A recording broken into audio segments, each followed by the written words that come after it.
왜 어떤 사람은 법을 지키고 다른 사람은 어길까요? 이런 궁금증 다들 한 번쯤 해보지 않으셨나요?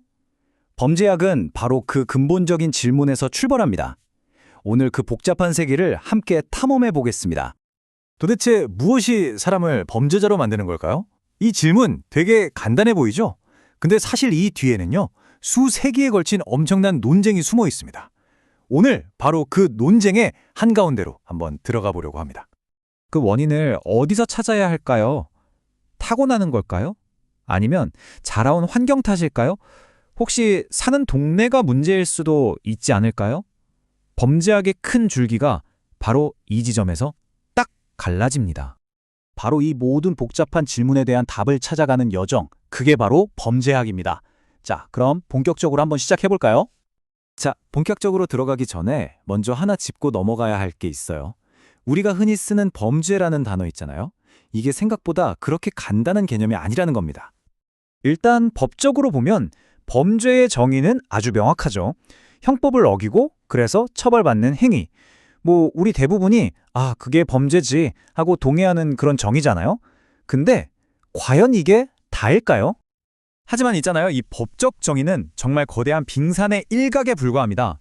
물 밑에는요, 이 사회가 범죄를 어떻게 규정하는지에 대한 훨씬 더 복잡한 이야기가 숨어 있어요. 여기서 사회적 구성물이라는 아주 중요한 개념이 나옵니다. 이게 무슨 말이냐면요. 어떤 행동이 원래부터 나쁘고 범죄적인 게 아니라는 거예요. 그게 아니라 특정 시대, 특정 사회가 이건 범죄야 라고 딱 정하고 이름 붙이기로 합의했다는 거죠. 사회학자 하워드 베커가 이 개념을 진짜 기가 막히게 한 문장으로 정리했어요. 일탈행위란 사람들이 그렇게 낙인 찍는 행위다. 와, 결국 중요한 건 그 행동 자체가 아니라 그걸 본 사회가 어떻게 반응하느냐, 바로 이겁니다. 자, 그럼 이제 범죄학의 가장 뜨거운 논쟁, 그 핵심으로 들어가 보겠습니다. 과연 범죄는 타고나는 걸까요? 아니면 환경 때문에 만들어지는 걸까요? 그 유명한 천성대 환경 논쟁이죠. 옛날 초기 범죄학에서는요, 아예 태어날 때부터 범죄자인 사람이 있다, 이런 주장이 있었어요. 롬브로소라는 학자가 대표적인데 이 사람은 막 신체적인 특징을 보면서 이 사람은 진화가 덜 돼서 범죄 성향을 타고났어 라고 봤던 거죠. 물론 지금 보면 말도 안 되는 소리 같지만 범죄의 원인을 개인의 생물학적인 특징에서 찾으려고 했던 첫 시도였다는 점에서 의미가 있습니다. 결국 이 기나긴 논쟁은 이렇게 딱 두 가지 관점으로 요약할 수 있어요. 한쪽은 개인의 내면, 그러니까 생물학적, 심미적인 특성에 집중하는 거죠. 반면에 다른 한쪽은 아니야. 가난이나 교육, 친구관계 같은 외부 환경이 사람을 범죄자로 만드는 거야 라고 봅니다. 이 두 관점, 당연히 범죄를 막고 처벌하는 방법에 대해서도 전혀 다른 해결책을 내놓게 되겠죠. 만약 환경이 그렇게 중요하다면 사람들은 대체 범죄를 어떻게 배우게 되는 걸까요? 여기에 차별적 접촉 이론이 아주 명쾌한 답을 줍니다. 뭐냐면요. 범죄도 결국 다른 행동들이랑 똑같이 주변 사람들하고 어울리면서 배운다는 거예요. 한마디로 누구랑 어울리느냐가 정말 중요하다는 거죠. 이게 시사하는 바가 크죠. 예를 들면 위기 청소년들한테 좋은 멘토를 붙여주는 프로그램 같은 게 왜 효과적인지에 대한 이론적인 근거가 되는 겁니다. 자, 이제 한 사람 한 사람의 학습을 넘어서 좀 더 시야를 넓혀볼게요. 바로 공동체 그 자체를 보는 겁니다. 어떻게 특정 동네가 범죄가 자라기 쉬운 토양이 될 수 있을까요? 20세기 초를 한번 가볼게요. 당시 시카고는 이민자들이 물려들고 공장이 막 들어서면서 어마어마하게 성장하던 도시였어요. 그리고 범죄를 연구하기엔 아주 완벽한 실험실이었죠. 시카고 학파라고 불리는 연구자들이 이런 질문을 던졌습니다. 왜 다른 데는 괜찮은데 유독 이 지역에서만 범죄가 끊이지 않는 걸까? 그리고 그들이 내놓은 결론은 당시로서는 정말 충격적이었습니다. 범죄의 진짜 원인은 사람이 아니라 장소에 있다는 거였어요. 이 지도를 한번 보세요. 도시 한복판, 바로 옆에 있는 저 전이지대라는 곳, 저기는요, 누가 이사와서 살던 상관없이 항상 범죄율이 높았다는 겁니다. 왜냐? 가난하고 사람들이 계속 들어왔다 나가고 이웃끼리 유대감도 약하고 이런 장소의 특성 자체가 범죄를 만들어내고 있었다는 강력한 증거였죠.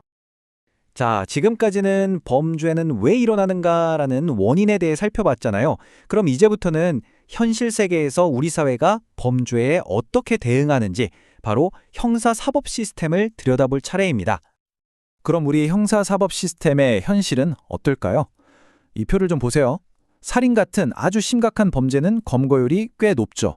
그런데 우리 주변에서 훨씬 더 자주 일어나는 강도나 절도 같은 범죄를 보면 해결되는 비율이 뚝 떨어지는 걸 볼 수 있습니다. 이걸 전체 재산 범죄로 넓혀서 보면요. 수치는 더 놀랍습니다. 16.5%.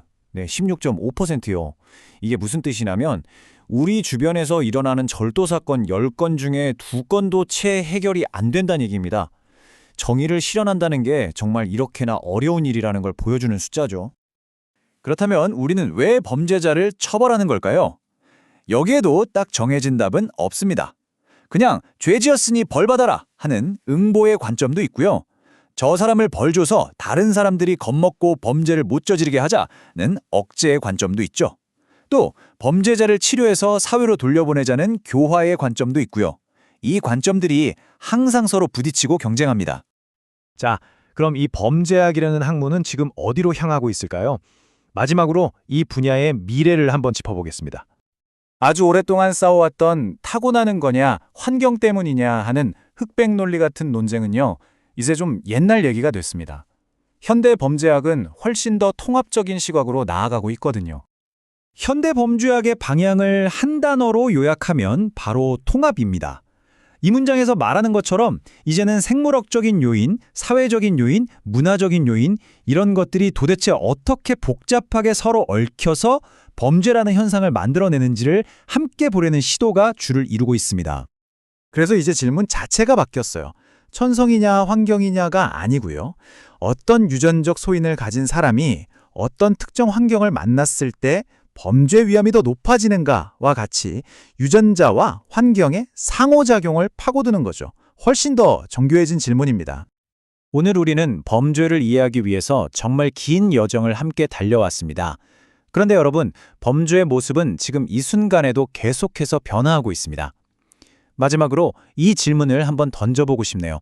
과거의 길거리 범죄에서부터 지금의 사이버 범죄, 또 국경을 넘나드는 국제조직 범죄까지 이렇게 범죄가 진화하는 만큼 그 답을 찾으려는 우리의 노력 역시 어떻게 함께 진화해야 할까요?